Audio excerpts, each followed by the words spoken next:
It is our species' highest joy and passion to be able to have this particular co-creative interaction with each and every single one of you through this channel, this day of your time. We shall begin today's transmission with the unveiling of the title of our upcoming event. The name of this transmission is Oversoul Observation. And in this transmission, we shall describe to you methodologies that you can incorporate as a daily practice into your life that will enable you to see from the point of view of the oversoul. This will enable you to begin to divine and derive information from what you call, linearly speaking, your past lives, and what you call, linearly speaking, your future lives. And we say, linearly speaking here, because technically your past selves and your future selves exist right here and right now, simultaneously with your present incarnation. The only difference is the vibratory frequency that makes up what you call the experience of time relevant to these past or future lives. That's what creates the sense of linearity, the vibrational effect that gives rise to what you call space and time. However, without those frequencies of space and time creating the sense of linearity, these realities are then seen as simultaneously co-occurring alongside with your present incarnational experience. So, one of the other things that will be explored in this transmission is the ability to observe all other beings as you. And we'll give a little bit of a sneak peek into this concept. If all beings are made of what you call God, source, all that is, then that means all beings are technically one being, which means that every being, every form that you encounter is technically a member of your oversoul.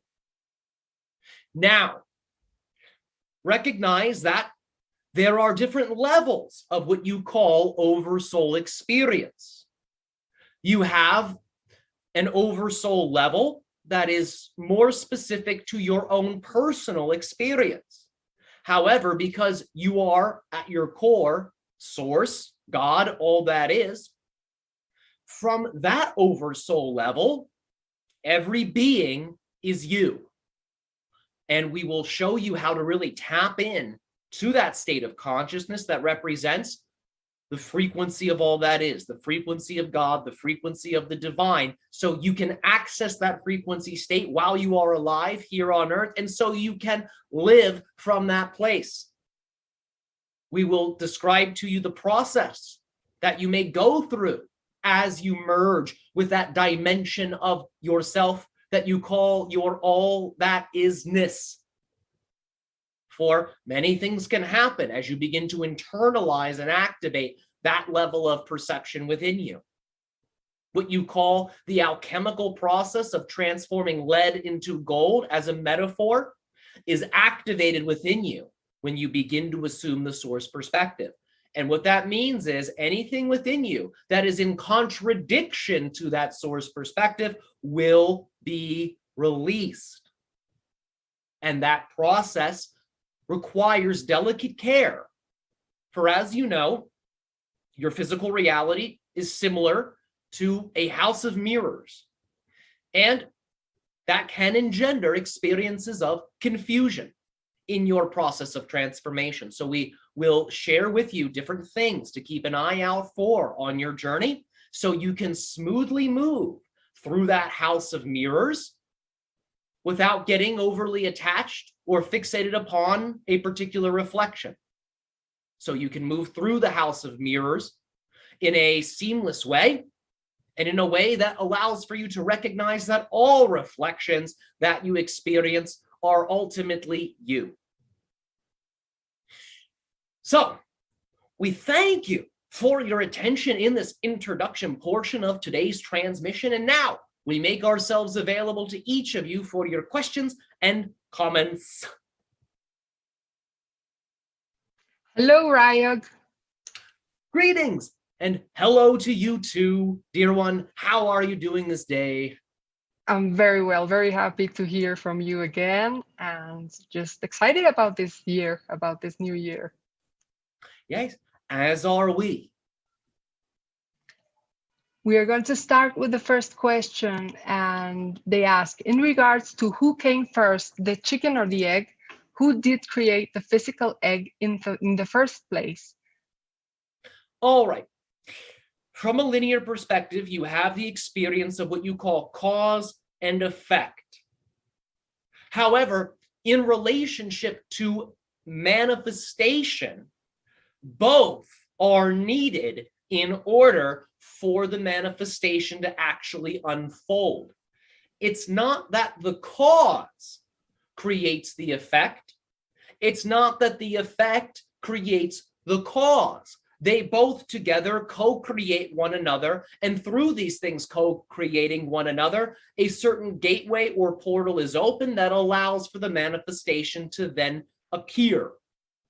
Now, in relationship to linearity, all solid forms that you experience did not originate as solid forms.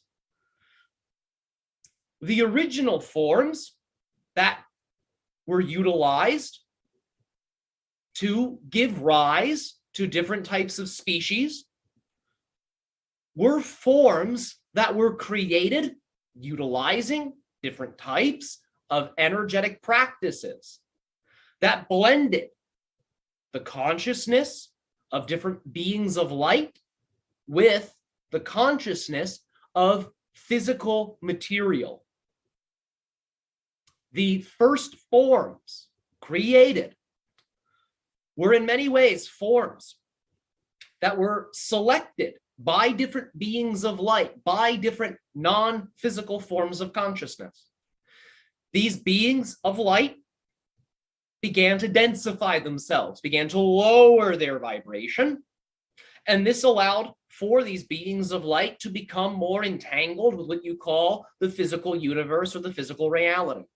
And through that entanglement, this allowed for these beings of light whom had densified themselves to then blend with different energies and substances that are a part of the physical reality.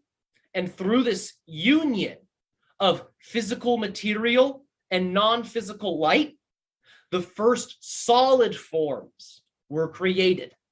They were directly brought into the physical reality experience through what you would call the energetic workings of different light beings.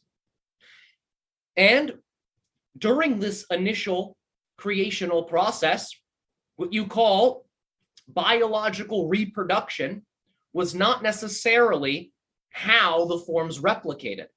These forms were able to exist for eons, and many beings were able to come into the physical reality and were able to densify themselves and blend with the physical reality, which allowed for additional forms to be created. Now, the longer these light beings stayed within the physical reality experience, in a sense, the more like it they became. The deeper into it they went. And this created what you would call different gradations of limitation, which ultimately necessitated the need for what you call biological reproduction. And that is when these types of reproductive biological acts were then required for different species to continue. But initially, the idea is the beings that blended with the physical reality were able to exist within the same body for thousands upon thousands upon thousands of years. So that's a little bit about what you would call the origin of form in relationship to body types that consciousness can incarnate into. Next question. Can you go deeper into the law that what we put out is what we get back? All right. Well, if you recall what we said in our introduction, your physical reality is like a house of mirrors. Meaning that everything that you see is just another reflection of yourself. So, the vibratory state of being that you adorn emanates from you. And we're going to talk about this in a linear way into the physical reality you appear to be in. This vibratory frequency that you emanate entangles with what your scientists call the quantum field, the unified field.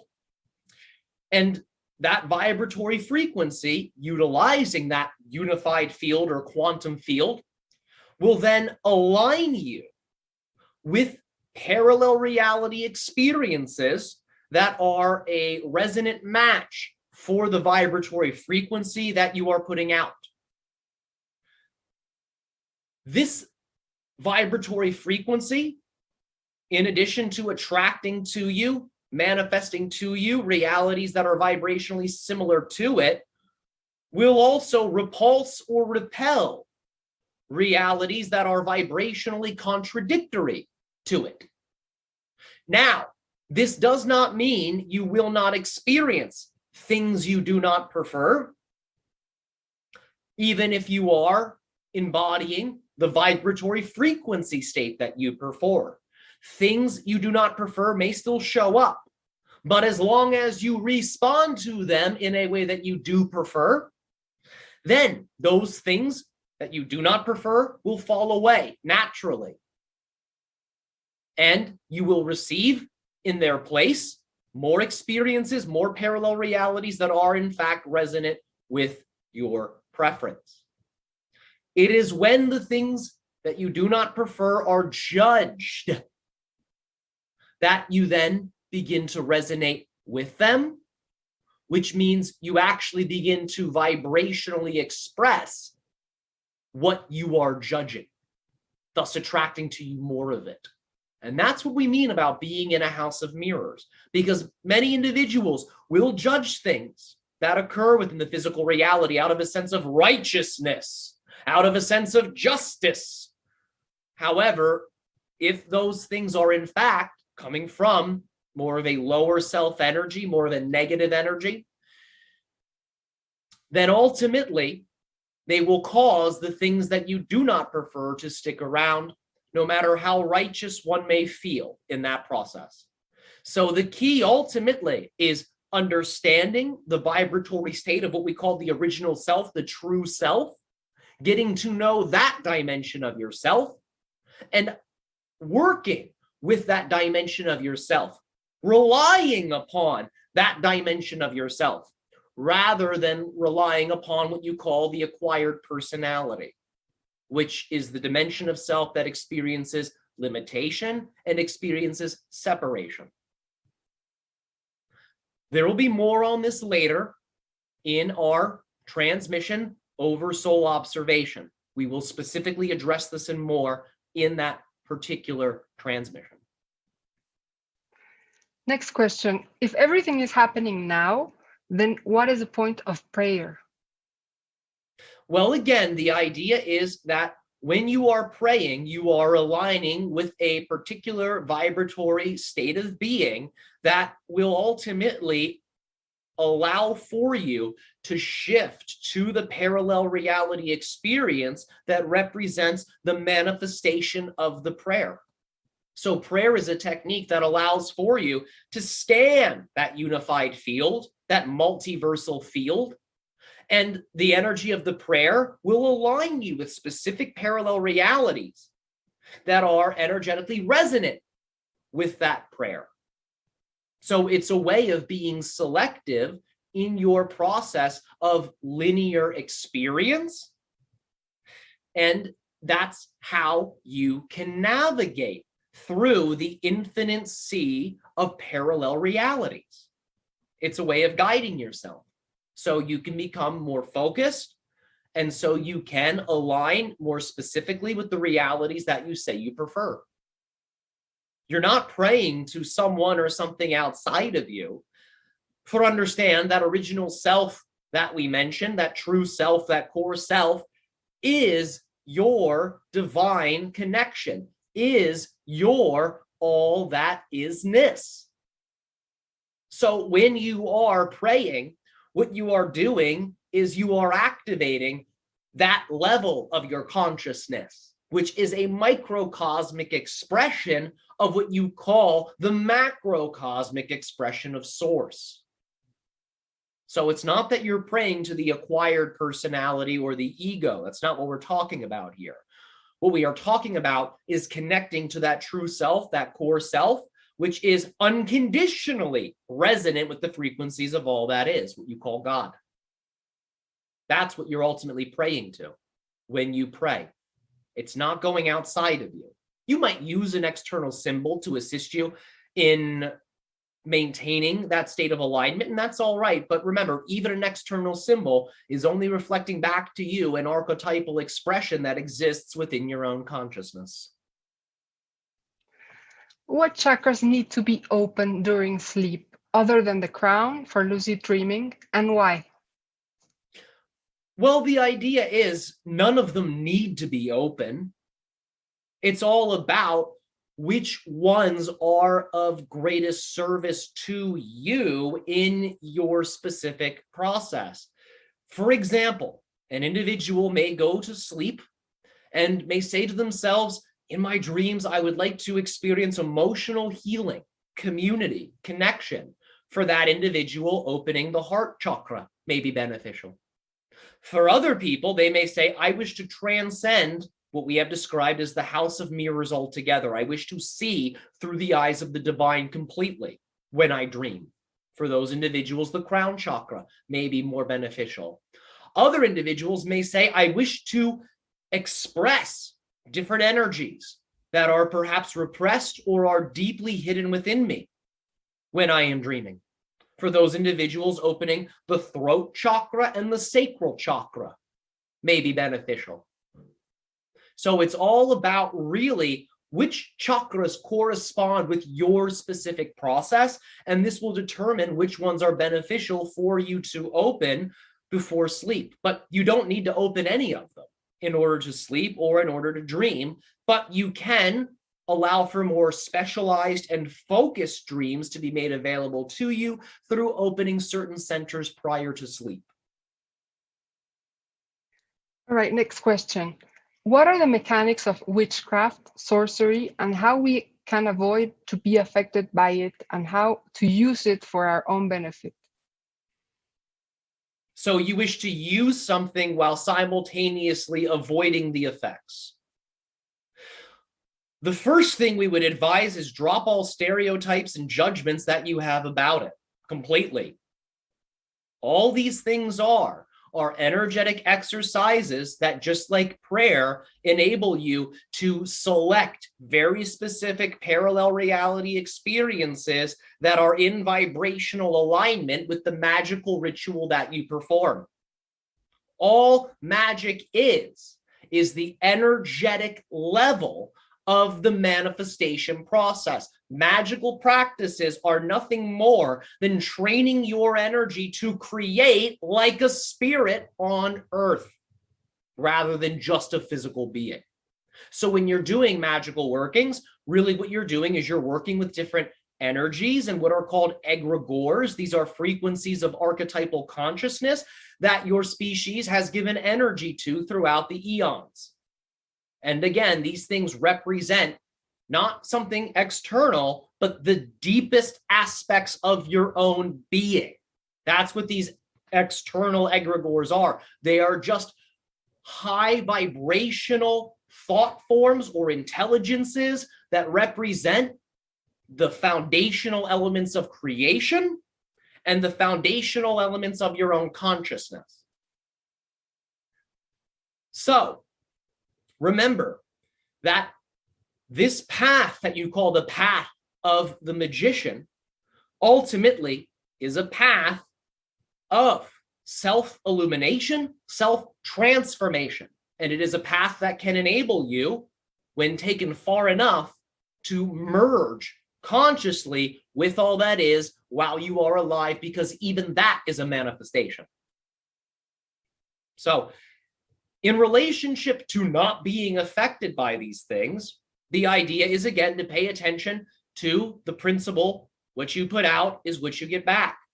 If you are emanating vibrations of safety, if you are emanating the frequencies of being in your own preferred bubble reality, you will naturally become vibrationally incompatible with the energies that you do not prefer. Ultimately, what you call the black magician or the dark magician is not so much an actual thing. It's not as if there are many individuals in your culture that are actively practicing black magic as their permanent means of exploring the magical realms. What you call the black magician or the dark magician really represents a period of experimentation that many individuals on the magical path will go through. But because the magical path is designed to merge you with all that is, at a certain point in your training or in your evolution, you will recognize that black magic is ultimately futile, because when you curse another, you are ultimately cursing yourself. So it's not like there's an army of black magicians out there attempting to curse all of you. That's not really what's going on. That symbol of the black magician really represents a transitory process in a magical person's path. And very quickly, through even slight experimentation with that, if the person is properly doing the practices, they will recognize black magic is ultimately futile and is misaligned with what they truly prefer. So very quickly it's abandoned. But because many of you are processing the negativity that the acquired personality has been programmed with, experimentation with black magic may occur. But the idea is, don't dwell there, don't stay there. Let it be a learning experience. If you cross paths with it, let it go. Because ultimately, black magic is really cursing one's self. Beautiful answer. Thank you. Yay. How can I perceive? The next question is, how can I perceive the answers that I get when I call the Essassani using Bashar's phone number? Well, it may manifest in a variety of different ways. So the first thing we'll say is stop searching for the answer. Stop looking for the answer. The key is ultimately taking your senses and bringing them inside of yourself. For example, you can become aware of your ears while becoming aware of your heart center. And this will allow for you to turn on what you call the clairaudient properties of the ears. You can also become aware of your eyes while then becoming aware of the heart center. This will turn on the clairvoyant properties of the eyes. You can connect the nose with the heart center. This will begin to turn on the intuitive mind.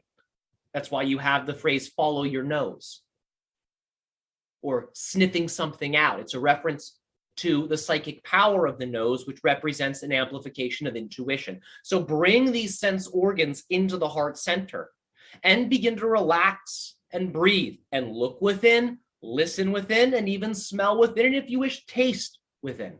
Connect all the sense organs into the heart center and just listen and breathe. You're not looking for anything outside of you, so let go of that. That's not how this works.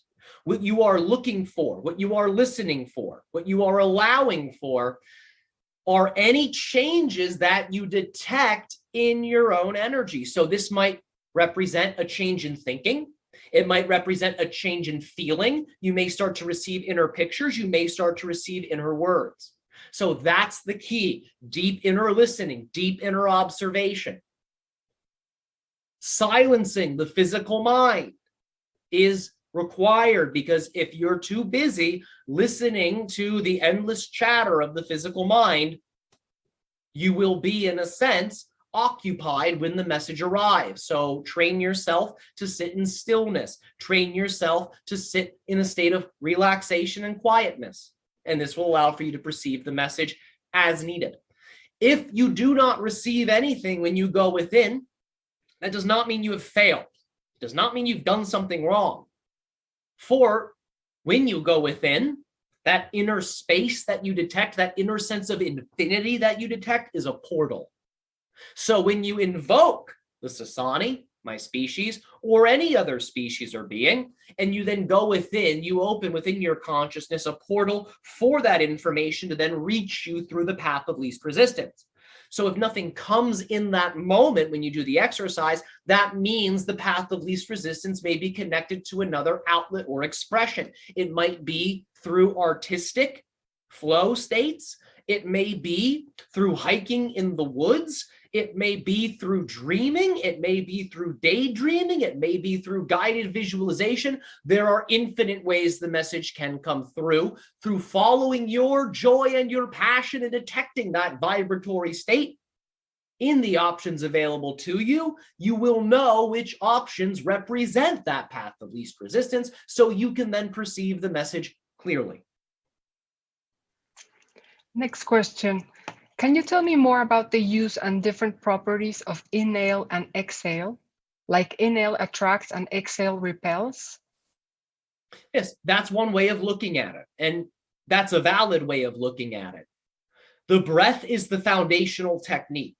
All other techniques of magical or energetic varieties come from the breath and mastery over the breath.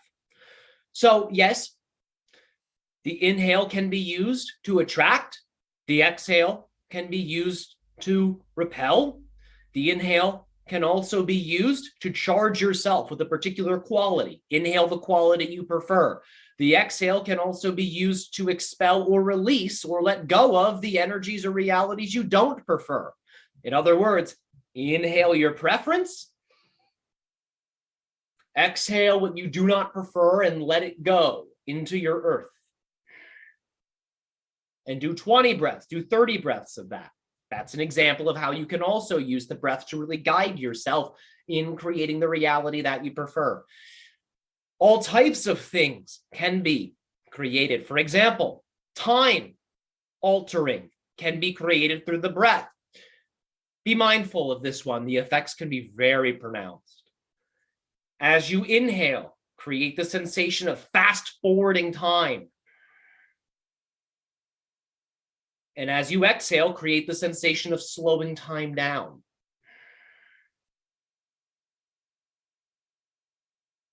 And through 10 or 20 breaths, using that particular exercise, you will understand how to alter the flow of time. You can speed it up to whatever capacity you prefer. You can slow it down to whatever capacity you prefer. The inhale and exhale can also be used in the following way. Inhale, take in the desired quality that you prefer.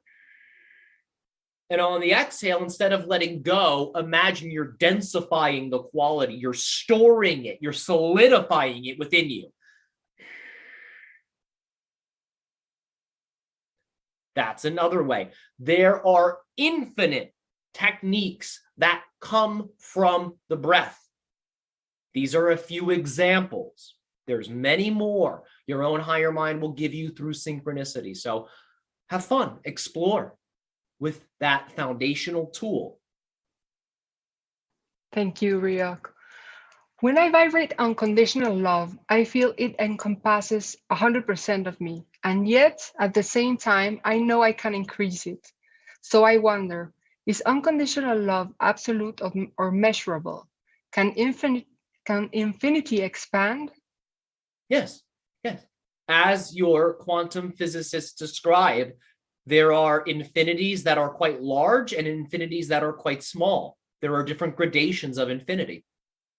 So yes, as you evolved your consciousness through raising your frequency and your awareness field expands, you become capable of encompassing larger and larger and larger expressions of infinity. When you first begin, you are in many ways working with smaller expressions of infinity. And this again comes down to the vibratory state of being that you are in. The higher the vibratory state, the larger the expression of the infinity you are connecting to will then be. The lower the vibrational state, the smaller the expression of the infinity that you are connected to will then be. Smaller is not worse. Larger is not better. They are in many ways equal as valid forms of expression, and they are geared to reflect back to you whatever it is you need to be experiencing. So in order to increase what you call that unconditional love field, the first thing to do is to stop caring about increasing it. Eliminate what you call the goal completely. Let it go. And as you let it go, what you'll notice is a certain spaciousness is then felt. And that spaciousness is the unconditional love expanding and getting larger. So it's all right to desire to expand the field, but the key is not to strive for it. Because in the striving of it, you can actually miss the mark. So instead, let go of the goal. Put your awareness into the heart center. Feel the love that exists within you, within that core self, that original self. And simply through combining that loving feeling with the heart center, then become aware of your breathing and begin to feel the loving energy expanding into the space around you. Feel the aura of love growing with each breath, and it will increase in size, and you will begin to connect to larger expressions of infinity. Next question. They want to know, can you describe the process when I pick up on a thought all the way down to manifestation here on the physical plane? This person is especially interested in the transformation of energy structure. All right. Can you please repeat their question? It was not clear to us. She says, can you describe the process when she first picks up on a thought all the way down to manifestation here on the physical plane? All right. There's a few different ways to answer this. It's going to be different for each person, this manifestation process, but there will be certain dimensions of it that are universal, and that is what we will speak on. So you receive from your higher self an idea. From here, the concept is to then become very excited about that idea, become passionate about that idea, charge the idea with what you call emotion. And this will, in a sense, pull the idea from the mental level down into the emotional level. Once you have blended the idea with a high frequency positive emotion, the key is to then create for yourself belief systems, affirmations that enable you to really buy into the idea that the manifestation connected to the idea you have received is already here, has already manifested, and that you are the person who is not only capable of experiencing that manifestation, but is experiencing right here, right now, that manifestation. And from that step of blending belief and affirmations with the emotionally charged idea, to then express physically through action different things, different actions, different choices in your life that are in vibrational resonance with that idea. For some people, this may be something very physical in nature. This may be doing a very physical thing in order to really physicalize the idea. For other people, it may be more artistic. Perhaps they create a song based off of that idea, or a piece of art based off that idea. For other people, it may be more energetic or magical in nature. They may create energetic ceremonies or rituals for themselves that physicalize the idea. There's all types of different ways the physical grounding of that idea can be explored and expressed. But the more energy you feed into the action, the more powerful the action will be. Once you have completed the action, let go completely of any cares related to the actual manifestation of the idea. 4, the physical action is like a broadcasting device. It sends a signal out. Should you fixate upon the signal you have sent out after the physical action, it's like you're calling the signal back to you and you're negating all of the work and energy you have invested into the action, nullifying it. So once you've completed the action, completely detach from it, let it go. Simply exist in that state of being that represents completion. If you find you're in a state of lack or a state of insistence after the physical working or the physical action, using the breath, let those energies go. Inhale the preferred reality and exhale whatever qualities you feel are limiting your ability to be in the moment down into the earth, and consciously let them go. And this will assist you in not fixating upon results after the physical actions have been taken. Next question. When we go back to spirit, can we experience everything that we wanted in physical reality? Yes, this is possible. The idea is, from the realm of spirit, you are capable of creating all types of different energetic experiences. So you will experience them not necessarily from a physical point of view, but more from an energetic point of view. And for some beings, the energetic point of view still doesn't really scratch the itch. So they may incarnate again to give themselves an opportunity to physically explore those things. So for some individuals, however, the energetic expression of those things will be enough, and they can move on. Now, we are talking about this from a linear point of view. So keep that in mind, because all of these incarnations exist here and now, and the incarnations that you're connected to that represent past or future lives actually shift and change based off how you organize your energy in the here and now. But yes, when you are in the realm of spirit, when you have transitioned into non-physical, you are capable of creating just about whatever experience you could possibly imagine. However, it will be limited to that particular level of reality relevant to your energy state while you are in the spirit realm. In other words, when you physically transition into the realm of spirit through what you call the process of death, the vibratory state you're in at that particular moment allows for different types of portals within your own consciousness to be open. Some of the portals are high frequency, some of them are more low frequency. And this will determine the level of what you call the spirit world that you access. And that will ultimately determine the types of manifestations and the qualities of manifestations that are available to consciousness at that particular level. So you have a say in how the spirit world unfolds for you. And that say ultimately comes from how you live your life and, in a sense, how you transition from physical to non-physical. So have fun with that, play with that. And remember, this is all, again, just another expression of what you put out is what you get back, because that does not stop in the physical reality. That continues in the spirit world.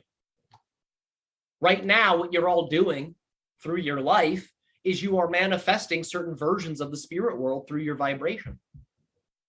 Each of you are connecting to unique vibratory representations of the spirit world while you live on Earth. Your vibratory state determines the unique version of the spirit realm that you're plugged into. So right now, you're actually programming through your life the version of the spirit world that you'll experience when you leave your physical body from a more, again, linear perspective. So what you put out is what you get back is a universal, multi-dimensional principle that plays out on every level of creation. That's very interesting, Ryok. Thank you for that. Yeah, you're very welcome. This is a time check. It's 4 p.m. your time. We thank you for this. We will take one more question this day in this way. Okay, someone asks, how did humans evolve on other planets? I know that Anunnaki changed our DNA on Earth, but who helped humans on other planets? Well, the idea is that what you call human is in many ways limited to Earth, but there are humanoid species that are very similar to you, that are genetically related to you, that exist on other worlds. You would call these beings hybrids. They're not exactly human, but through the genetic link, they are connected to you. So many of you will project your own humanity onto them, which is fine, but it does not fully encompass who or what these beings are. That's just a small quality of their overall expression. And the idea is extraterrestrial beings work together. That's how many of us have expanded off world into the stars. That is how we have developed the technologies that we have developed. That is how we have gained the perspectives and understandings that we have gained through teamwork, through working together. So for us, the Essassani, we have been guided heavily by the beings of the Sirius system. They have helped us up the ladder. We are helping all of you up the ladder through sharing this information with you all. So the idea is all extraterrestrial species that exist, even the ones that appear to be completely isolated in the far reaches of space, are not in fact isolated. The idea being that all species that are created are connected to their own spiritual and energetic communities and systems of support and guidance. Sometimes this is coming from higher frequency realms relevant to what you call the spirit realm. Sometimes this is connected to what you would call the overlay reality relevant to the planet that the species exists on. This is what you call the elemental realm, and the realm where many of the mythical or fantastical creatures that are a part of your cultures occupy. So all extraterrestrial species that choose to exist in a state of unity consciousness become increasingly more and more aware of the various networks of support that they are already connected to. Your species is included in this. And we are in many ways a reflection of that support network that you are all allowing in through your choice to assume the perspective of unity in your personal lives. That would be the last question, unless you want another one. For now, this is sufficient. We thank you all for this particular co-creative interaction together this day of your time. And as always, our species, unconditional love and gratitude to each and every single one of you. We look forward to exploring with you all. Good day.